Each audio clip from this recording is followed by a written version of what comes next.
The last gift my wife gave me was a seed catalog for a garden she never intended to plant with me. It arrived in the mail a week before she vanished, its pages dog-eared and marked with her enthusiastic looping script. Night-blooming jasmine, evening stock, moonflowers. She had circled them all, drawing little stars next to them. "We'll plant them under the bedroom window, Leo," she'd said, her voice alight with a future I could already smell on the night air. "We'll fall asleep to their perfume." I held on to that catalog for 7 years after she was gone. It became a holy text, a relic of the woman I loved, the woman I thought was taken from me. The police found her car abandoned down a lonely logging road, the driver's door open, her purse on the passenger seat, the contents scattered but untouched. There were no signs of a struggle, no fingerprints that shouldn't have been there, no body ever found. The official conclusion was a kidnapping, a random act of horrific violence by a person or persons unknown. They told me to prepare for the worst, that the lack of a ransom demand was a terrible sign. I lived in that worst for 2,555 days. My life became a monument to her absence. I left her side of the closet untouched. Her favorite coffee mug stayed in the dishwasher, clean and unused, cycle after cycle, and I planted that moon garden. Every spring I turned the earth under our bedroom window. I planted the jasmine, the stock, the moonflowers. I nurtured them, weeded them, whispered to them as if they were my last connection to her.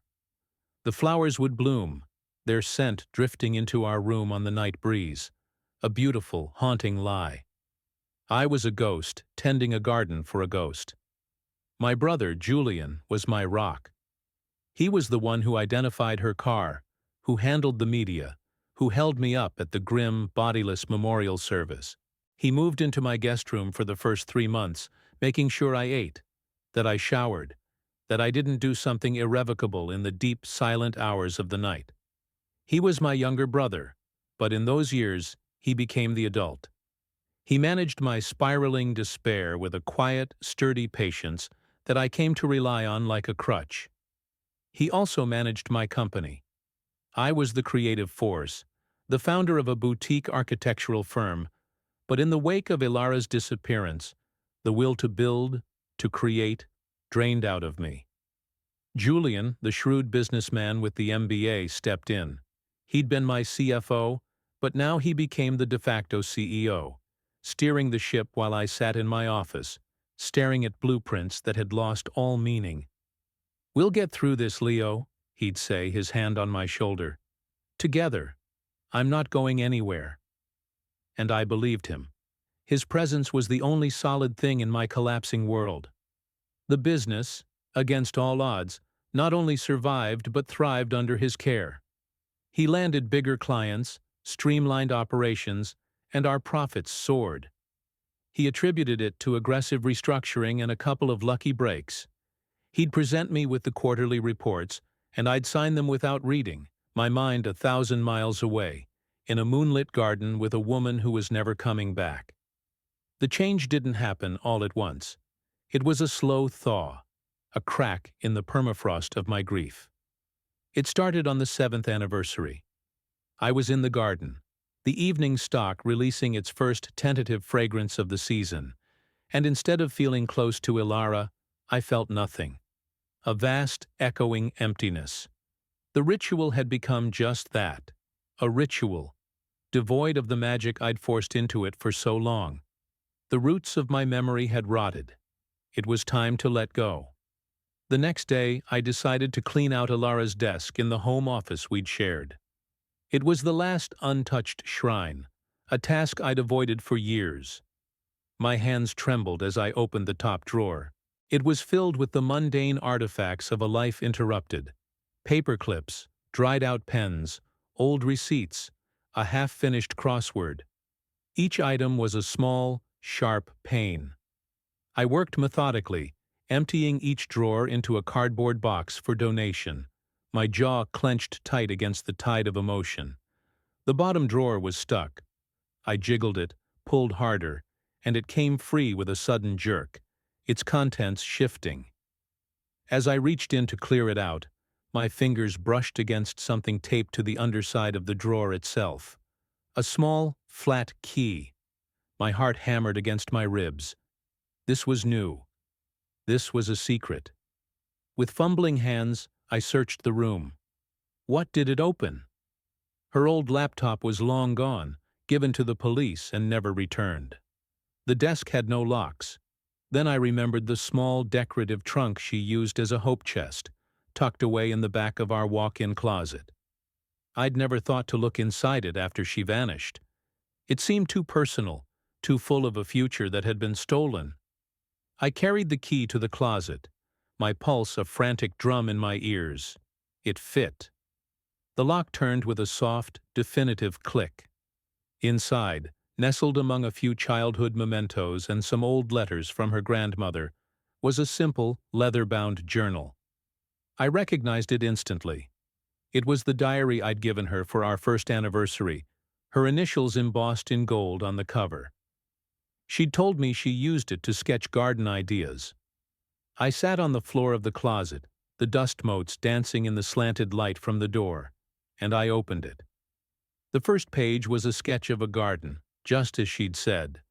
But as I flipped through, the sketches gave way to words. Her elegant, familiar script, the same one that had circled the flowers in the seed catalog, now told a story that unraveled my entire existence. The early entries were mundane, but a few months before her disappearance, the tone shifted. April 14th. Jay says it's almost time. The plans are in place. He's been moving the money for months, small amounts, untraceable. Leo is so oblivious, buried in his designs.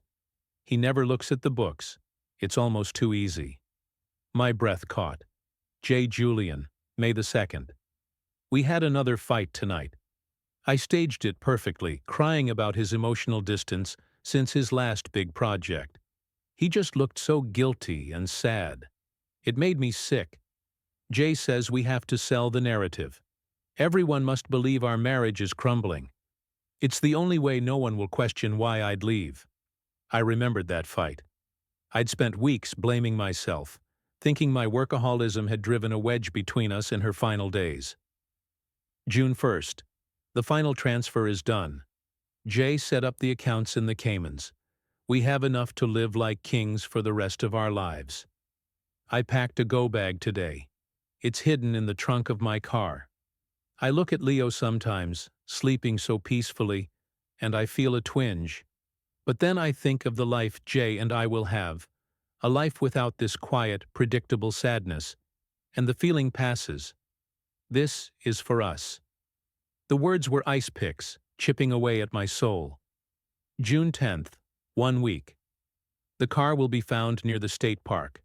My purse, some of my things, scattered about. Jay has a guy who can make it look convincing. No body, no crime, just a mystery. They'll think I was taken. They'll think I'm dead. And we'll be free. I'll finally get to plant a real garden, in a new country, with the man I was always meant to be with. The final entry was dated the day before she vanished, my last night. I feel strangely calm. I mailed Leo that seed catalog today. A little piece of me to remember me by. A garden he can tend while I'm living in the sun. It's almost poetic. I sat there for hours, the diary open in my lap. The grief didn't return as a wave of sorrow. It solidified. It turned into something dense, cold and sharp. A diamond of pure hatred. The 7 years of mourning, the garden I'd nurtured, the sleepless nights, the company I'd let Julian run it, was all a performance, and I was the only one who didn't know the script.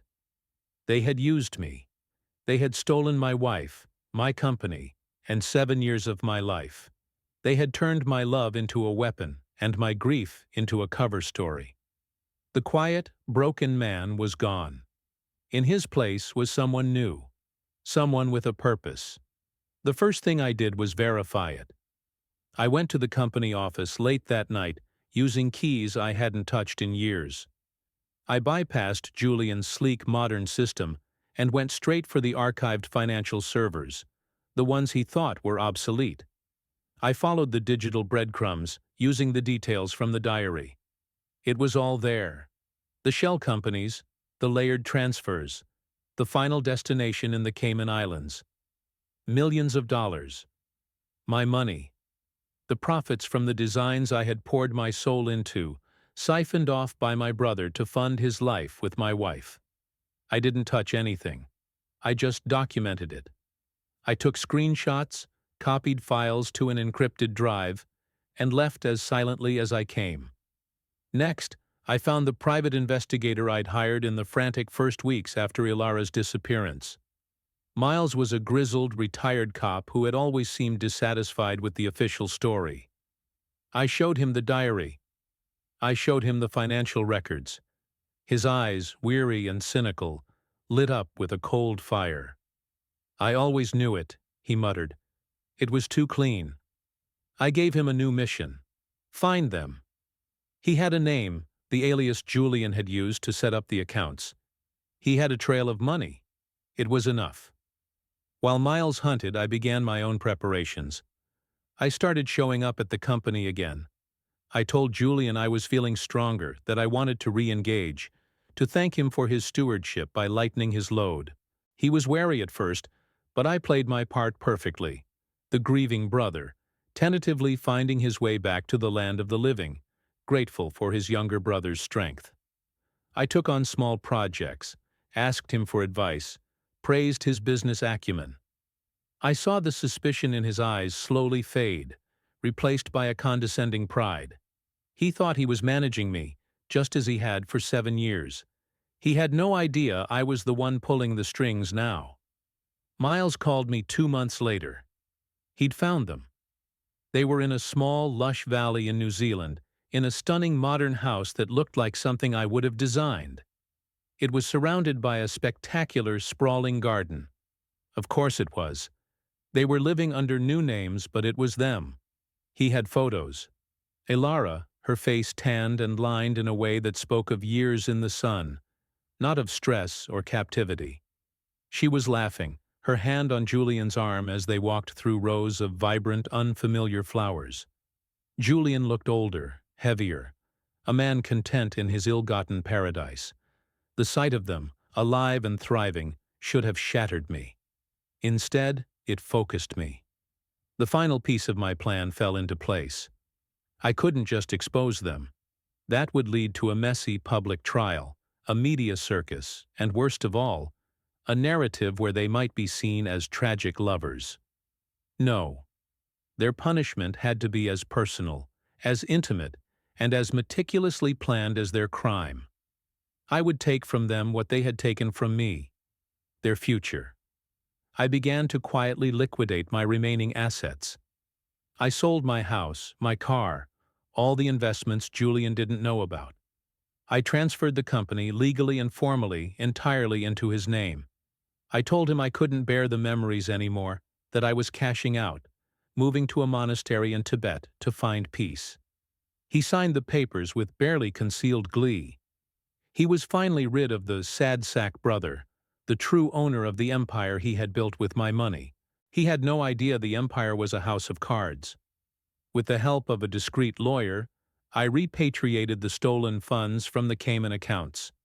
It was a complex legal process, since I could prove it was embezzled.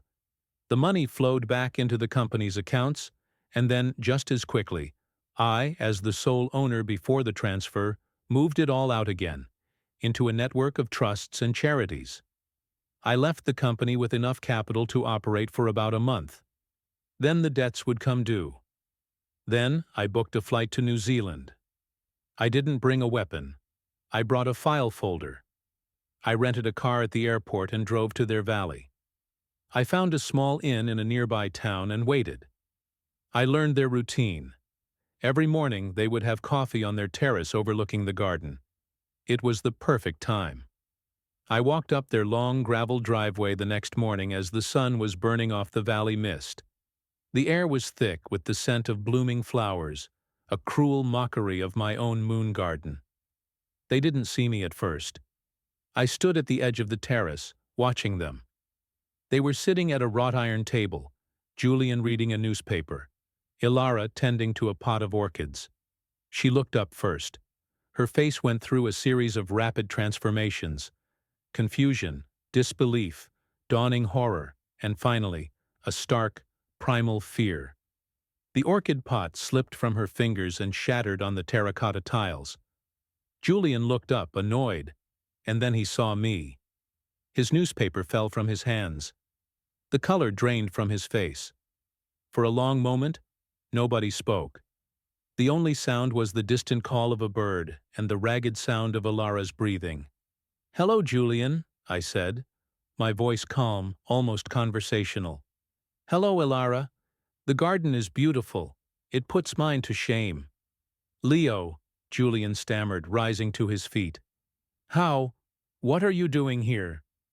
"I came to see the masterpiece," I said, taking a step forward. I placed the file folder on their table.